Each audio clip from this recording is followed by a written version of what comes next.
Draw your design on the PCB based on the schematic diagram, making sure to coat and layer the ink properly so the PCB gets etched nicely. Place your PCB flat inside a clean, non-metal container. After doing so, pour your ferric chloride into the container, enough so the PCB is fully covered with the liquid. Make sure to lightly shake the container from time to speed up the etching process. After 5 to 10 minutes, the areas that you did not cover with ink will have their copper coating removed by the ferric chloride. Once the copper coating is fully removed from your board, take out your PCB and clean it with water to remove the residual ferric chloride from the board. Drill small holes on your PCB based on your design. The holes should not be too big or too small so you won't have a hard time soldering your components onto the board later on.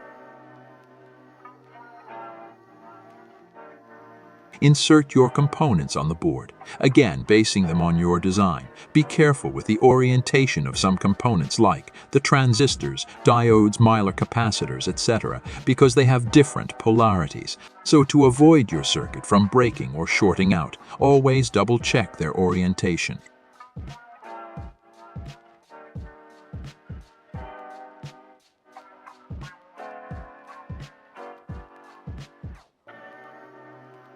Carefully solder your components onto the board.